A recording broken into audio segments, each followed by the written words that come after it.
Kira-kira 40 koli per bulan. Iya. Kadang kurang lah Pak. Itu nggak saya penuhin permintaan gitu. Kadang ada permintaan banyak ya, kita kurang. Itu yang beli siapa? Person apa? Ada persen toko buku. Bisa sampai 40 koli gitu. Enggak maksudnya gimana? Oh sebulan itu. Sebulan itu kan. Oh iya, ke toko-toko. Kan 40 koli. Iya, ke toko. 40 koli itu kan cukup banyak. Banyak. Iya, betul. Iya. Nah itu yang beli itu siapa? Kalau bisa banyak begitu. Yang banyak toko buku ya. Iya, toko buku. Jadi ya ini tahun berapa ya sedapatnya aja. Nah, selebihnya 2000 yang baru.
Izin majelis, kami lanjutkan ke saksi Pak Afif Muhammad ya. Tapi untuk khusus beliau emansipasi. Ya sih Ibu, silakan Ibu.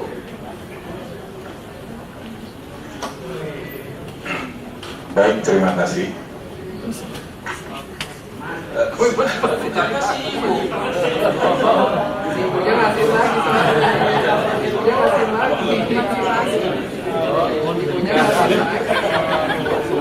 Jadi si Bapak, bukan si Ibu. Silakan.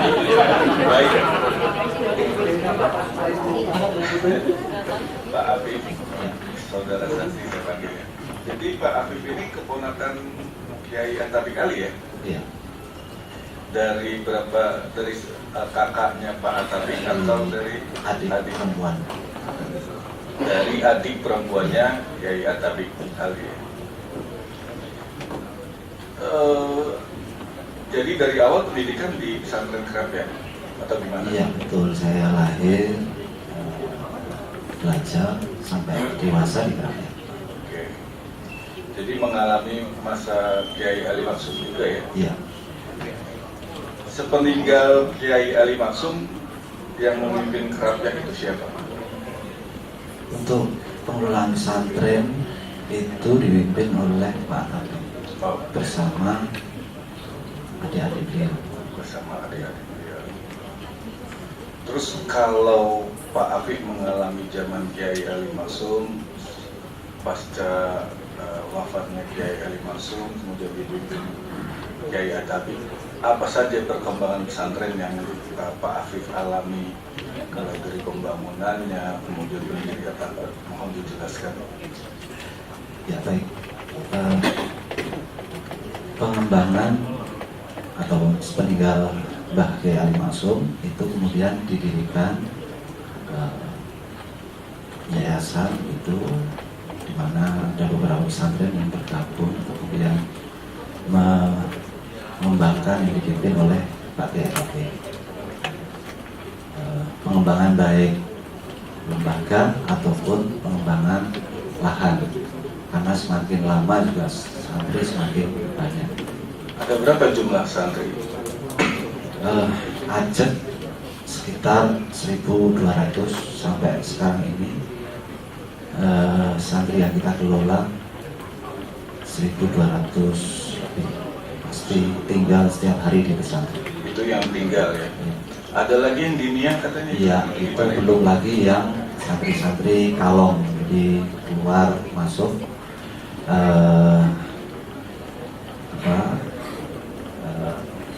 madrasah diniyah, kemudian juga orang-orang tua, masyarakat-masyarakat yang berusia tua yang secara periode itu mengaji di pesantren. Baik, kita langsung bicara spesifik. Dari yang Pak Afif ketahui, apa sih sebenarnya rencana pembelian tanah yang 7.870 meter persegi itu? Itu mau dibangun apa dulunya, bagaimana ceritanya sampai ada minat ke arah pembelian tanah itu? Kalau pembelian tanah yang sekarang berupa lapangan itu memang karena berdekatan, berada di belakang komplek pesantren, jadi nyambung, dari segi lahan itu nyambung. Mau dibangun apa rencananya? Saya tidak tahu itu. Tapi memang lokasi lahannya bersambung dengan pesantren. Karena bersambung dengan pesantren. Kemudian Pak Afif bisa jelaskan sistem keuangan di pesantren itu bagaimana? Keuangan pesantren ya secara umum ya, karena manajemen pesantren itu Pak Kiai ya, memimpin pesantren, kemudian karenanya begitu Pak Kiai meninggal kemudian diganti oleh Kiai yang menggantikan, pengasuh yang menggantikan. Gitu pula pesantren itu di manage oleh Bapak Kiai. Kebiasaan-kebiasaan apa saja yang biasanya dilakukan di pesantren dalam pengelolaan oleh Kiai? Ya, kebiasaan itu kalau oleh Bapak Kiai ya yang bersifat rutin, karena pesantren itu lembaga pendidikan, lembaga layanan sosial keagamaan ya. Jadi ya seperti itu ya. Jadi percampuran antara manajemen tradisional dan yang udah lebih maju, ada lihat perkembangannya Pak Afif bagaimana? Ya ada bagian-bagian di mana yang itu memang sudah untuk operasional pesantren. Jadi seperti apa itu istilahnya bulanan santri, ya. Tapi juga memang istilahnya yang namanya Pak Kiai pesantren itu karena memang pemimpin juga apa istilahnya memiliki pengelolaan keuangan sendiri, dan itu setiap pesantren memang seperti itu. Jadi ada sistem keuangannya memang ada yang ditaruh di yayasan atau langsung Iya. dipegang dikelola siapa? ada yang rutin itu di bendara masing-masing lembaga. Tapi juga ada yang memang Bapak Kiai, karena memang Bapak Kiai itu istilahnya apa ya, ada yang masuk juga ada yang keluar, ada yang ditasarufkan, ada yang pulang. Sepengetahuan Pak Afif, Pak Kiai Atabik mulai tidak aktif karena sakit sejak kapan? Sekitar 3 tahunan ini. 3 tahun terakhir. Oke.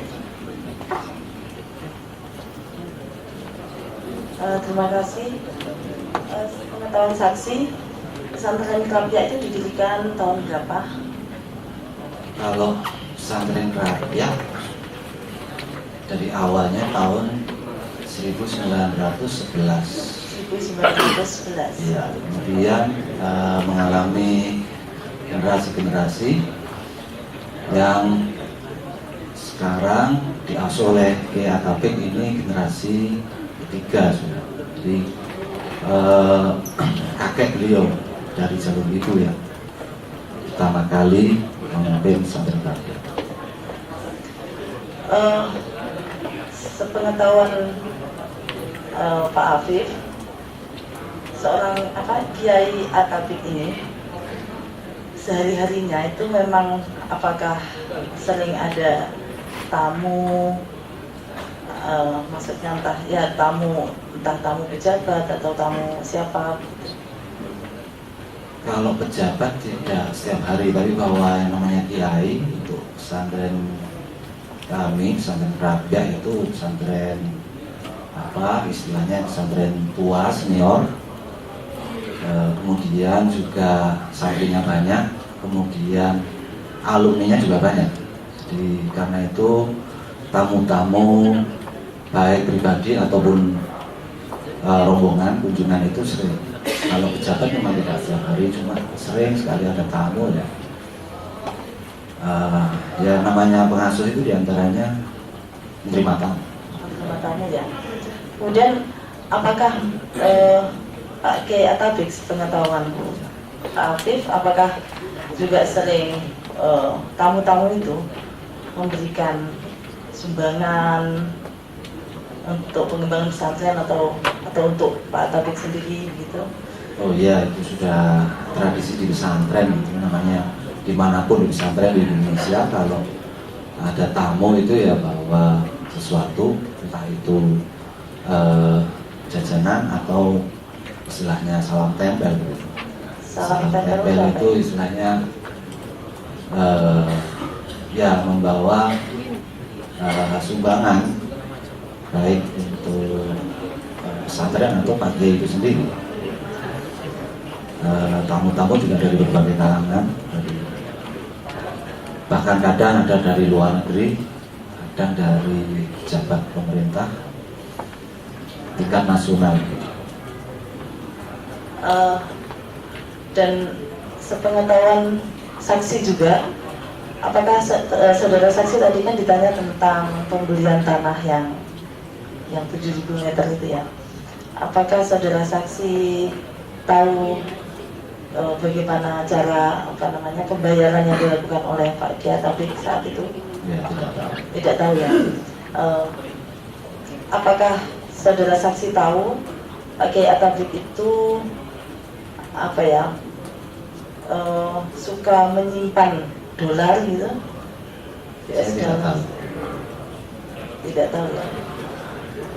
Atau mungkin pernah melihat Pak Kiai Atabik memberi saudaranya dolar atau apa gitu? Kalau itu malah ya. Itu 2003 bahkan istilahnya saya sendiri, saya pernah diberi tambahan uang saku. Tambahan uang saku untuk apa? Untuk belajar ke luar negeri. Diberi apa maksudnya? Ya diberi uang dolar, tapi ya hanya sedikit ya, istilahnya tidak, hanya tambahan uang saku saja.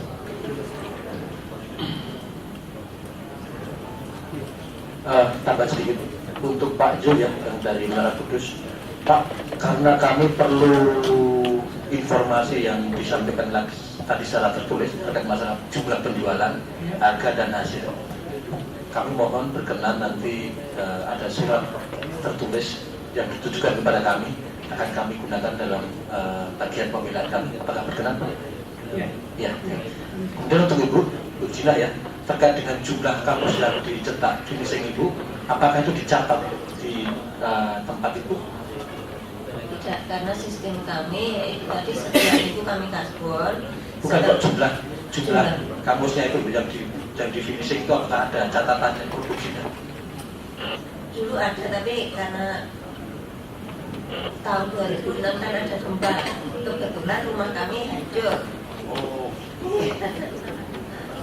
Ya kalau gitu gini, mohon kami dibantu supaya nanti Ibu membuatkan semacam catatan jumlah produksi yang Ibu bikin ya. Kami akan jadikan lampiran-lampiran kami.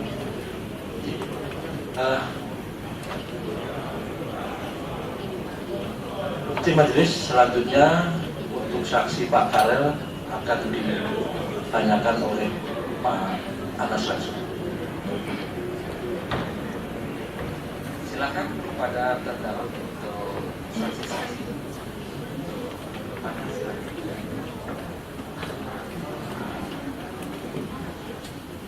Baik, Yang Mulia, saya sengaja tidak bertanya yang terkait dengan kerapian,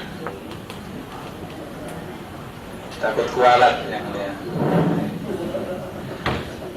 Biar jawabannya juga biar lebih alami. Kalau saya yang tanya, saya khawatir nanti jawabannya alami plus kan. Baik Yang Mulia, untuk saksi Karel Tikwalu,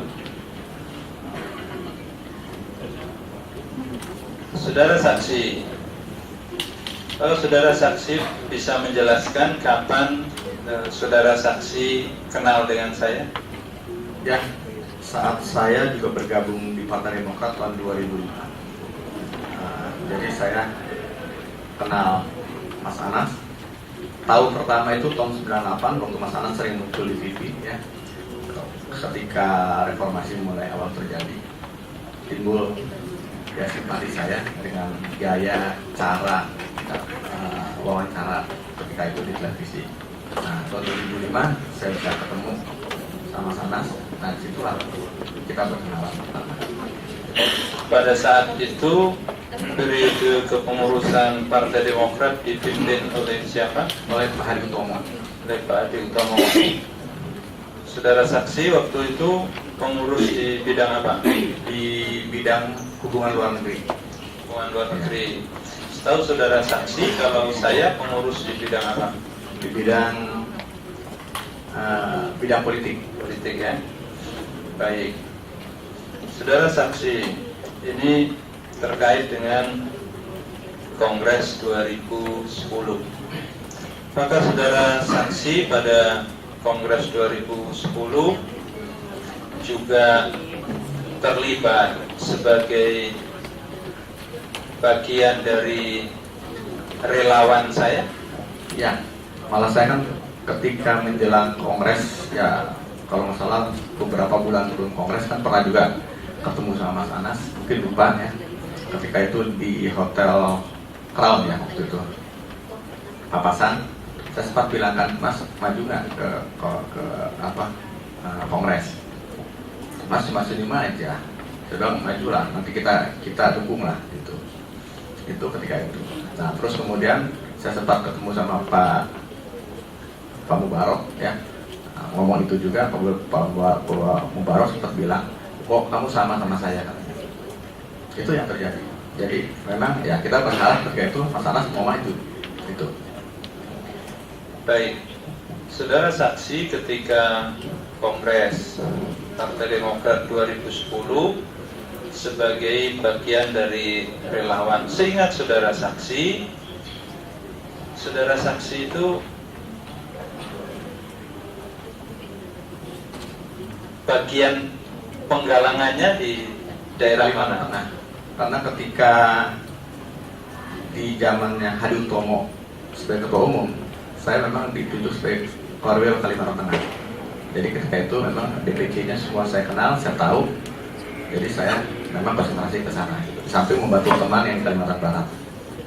Korwil partai di Kalimantan Tengah waktu itu, karena Korwil partai di Kalimantan Tengah memilih untuk fungsi penggalangan di Kalimantan Tengah. Ya. Dan Ya, kebetulan teman saya Yunus Yukian itu juga Kalimantan Barat, saya ikut membantu juga penggalangan di sana. ikut membantu di Ya, Kalimantan membantu Pak Limin Barat. Baik. Setahu saudara saksi, apakah DPC-DPC di Kalimantan Tengah, di Kalimantan Barat itu pernah ada pertemuan di apartemen Senayan City? Kalau DPC setahu saya dan seingat saya tidak pernah sama sekali. Bahkan mereka pun mungkin nggak tahu itu kalau ditanya. Itu. Ya, jadi pertemuannya memang yang pertama itu di Sultan, ya, ketika dalam acara mau deklarasi itu. Pada saat deklarasi pertengahan April 2010 maksudnya. Ya, Seingat saudara saksi, apakah DPC Kalimantan Tengah dan Kalimantan Barat itu ikut hadir? kalau deklarasi hadir mereka. Walaupun pada akhirnya setelah saya tahu, ternyata pada saat Kongres Kalimantan Tengah 100% itu nggak memilih Mas Anas. Ya, setelah Kongres selesai, selidik punya selidik, ternyata memang mereka itu mendukung Marzuki Ali, ya, dan mereka mengaku menerima uang dari Nazar. Itu. Kalau Kalimantan Barat? Kalimantan Barat sebagian ya memilih Mas Anas, sebagian tidak. Setahu saudara saksi, ketika sebagian DPC Kalimantan Barat itu memilih saya di Kongres, apakah mereka memilih itu karena saudara saksi kasih uang atau kasih janji apa? Saya nggak pernah janji apapun sama dia. Kenapa? Karena memang saya kan tidak punya otoritas untuk memberi janji sama mereka. Cuma saya bilang sama mereka, kira-kira berkenan nggak kalau saya bilang saya mendukung Mas Anas untuk jadi ketua umum. Nah, mereka pun juga mengatakan, termasuk di Kalimantan Tengah, ya saya lihat memang Mas Anas layak untuk memimpin partai. Itu makanya kami galang terus. Tapi entah gimana menjelang setelah Kongres tampak bahwa mereka nggak memilih Mas Anas, walaupun mengakunya memilih. Tapi kan kita tahu ya mana yang memilih, mana yang enggak. Itu simpati ada muncul. Itu. Nah, entah kenapa kok memilihnya ketika itu ke Marzuki Ali. Baik, saudara saksi, sebagai relawan, apakah saudara saksi pernah misalnya mengurus DPC, kasih tambahan uang transport misalnya, atau ngajak makan, ngajak ngopi, yang saudara saksi keluar dana sendiri? Ya itu karena saya ketua Korwil di sana dan saya juga mencaleg di sana, maka itu konsekuensi dari mencaleg. Tentunya saya kan butuh dukungan mereka juga. Makanya walaupun tidak ada Kongres, kalau mereka ke Jakarta, ya pasti saya fasilitasi untuk itu, ya, untuk mungkin jalan-jalannya, gitu kan, mungkin akomodasinya, karena tiket mereka minta juga. Itu. Saudara saksi, apakah sebagai waktu itu yang didorong menjadi kandidat, saya pernah minta kepada saudara saksi untuk mengeluarkan dana bagi DPC-DPC? Nggak pernah, sama sekali tidak pernah. Dan saya juga tidak pernah ngomong juga sama Mas Anas, saya biaya ini enggak. Itu memang ya konsekuensi saya sebagai korwil ya, di mana saya juga memang membutuhkan dukungan mereka nantinya pada saat saya harus mencalek gitu. Jadi waktu itu proyeksi saudara saksi mau nyalek tahun 2014 gitu. Ya, karena ketika itu saya diplot di Kalimantan Tengah, ya saya memperkirakan nanti dapil saya akan di sana gitu. Pada saudara saksi pernah juga menyumbang untuk kepentingan penggalangan itu? Kalau menyumbang siapa maksudnya, Mas? Menyumbang kerja-kerja tim relawan. Ya kalau khusus untuk di wilayah saya, ya saya lakukan itu. Saya lakukan sendiri dengan rela, ya, dan tidak ada laporan apapun juga kepada siapapun juga itu. Gitu. Kenapa itu saudara saksi lakukan? Ya karena pertama memang saya simpati. Dari awal saya sudah bilang, ya walaupun saya belum kenal tahun 98, tapi sudah simpati sama Mas Anas. Nah, kemudian ketemu dari pertemanan ya, itu bertumbuh lah. Sampai akhirnya kita sendiri juga mau mendorong Mas Anas untuk mau maju di Kongres. Ya, dan itu terjadi. Nah, kan nggak mungkin setelah didorong di Kongres terus kita biarkan ditinggalkan sendiri. Kita galang sepanjang yang kita mampu, yang saya juga bisa lakukan itu untuk supaya Mas Anas terpilih gitu. Saudara saksi, ini terkait dengan pasca Kongres. Apakah saudara saksi kenal yang namanya Ayung? Ya, Ayung itu pertama rekan bisnis saya karena saya ada supply besi tua ke pabriknya. Kemudian ketika dia ada masalah tahun 2006 ada masalah di perusahaannya, diganggu orang, saya diminta untuk membantu dia sebagai kuasa hukum. Nah, terus kemudian 2008 saya perkenalkan kepada Mas Anas, ya, gitu. Ketika ada satu kesempatan yang tidak disengaja ketemu. Ya, saya kenalkan, saya lupa tempatnya di mana itu. Nah, setelah itu pas ketika Mas Anas saya bilang mau mencalon jadi ketua umum, saya bilang saya timnya, ya, ayo mensupport penuh sama saya. Ya, nah, jadi saya sebagai rekan bisnisnya pertama, kemudian saya menjadi kuasa hukumnya ketika dia ada masalah. Nah, setelah itu hubungan saya baik, saya diminta menjadi komisaris di perusahaannya dia, dan sampai sekarang, ya walaupun Ayung ini sudah almarhum. Jadi saudara saksi adalah komisaris di perusahaan Ya, itu. ya. Perusahaan apa, saudara saksi bisa sebutkan? Perusahaan pabrik peleburan baja yang memproduksi besi beton. Apa namanya? Namanya kalau dulu PT Sanex Steel, ya. Kemudian sekarang sudah ganti nama menjadi PT Power Steel Mandiri. Dulu namanya Sanex Steel. Jadi saudara saksi adalah komisaris di situ. Ya. Baik. Setahu saudara saksi, apakah Ayung itu pernah memberikan perhatian atau menyumbang untuk kegiatan partai atau juga untuk sumbangan pribadi atau pemberian pribadi kepada saya? Ya.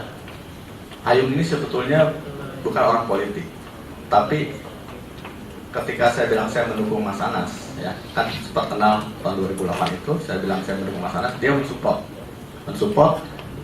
Jadi saya lihat memang dia sudah punya simpati kepada Mas Anas. Sama seperti ketika saya waktu melihat Mas Anas tahun 98 itu di televisi, simpati tumbuh. Nah akhirnya, ya pada waktu acara kalau nggak salah puasa, bulan puasa itu, oh enggak Mas, ketika selesai kongres ada apa namanya, ada syukuran. Nah itu dia saya ajak datang terus ke tempat Mas Anas. Nah di situ dia menyatakan kepada saya, kok ketua umum rumahnya kecil, ya, tamu begitu banyak. Nah, dia bilang sama saya, coba kalau Mas Anas mau ya, saya berikan rumah yang di depannya, gitu. Maksudnya di jalan yang dari rumah sakit Durian Sawit itu kan rumahnya besar-besar tuh, sebelah kiri jalan. Nah, ya kayak gitu. Baru ketua umum, tamunya banyak kan bisa tertampung. Nah, saya bilang, emang saya manggilnya Pak Ayung ya, Ko Ayung biasanya. Emang Ko Ayung ini mau beliin Mas Anas? Oh boleh. Kalau dia mau sampaikan aja. Nah, itu awalnya. Ya, saya waktu itu belum sampaikan Mas Anas ketika saya ketemu berdua sama Mas Anas. Tapi saya sempat sampaikan kepada Tom,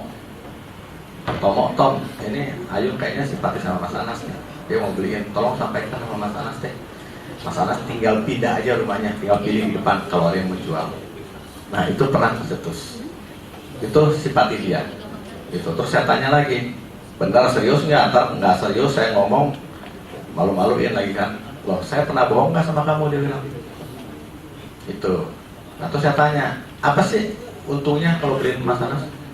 Jangan tanya untung, kalau simpati ya begitulah. Sama aja saya sama kamu. Kamu saya masukin ke perusahaan saya sebagai komisaris. Apa? Kan nggak ada juga. Karena saya tahu kamu kerja, kamu bantu saya, ya. Nah, dengan apa simpati saya muncul, ya itu jawabannya Ayung gitu Mas.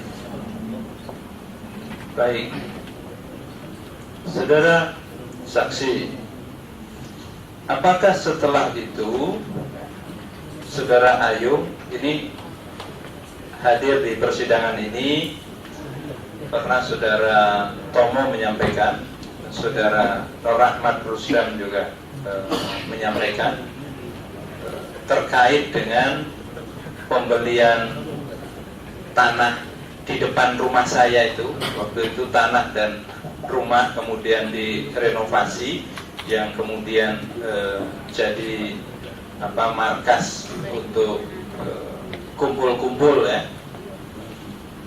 Saudara saksi bisa apakah masih ingat bahwa itu dibantu oleh Saudara Ayung? Ya. Jadi waktu Tomo ada bilang sama saya, itu Mas Anas kayaknya mau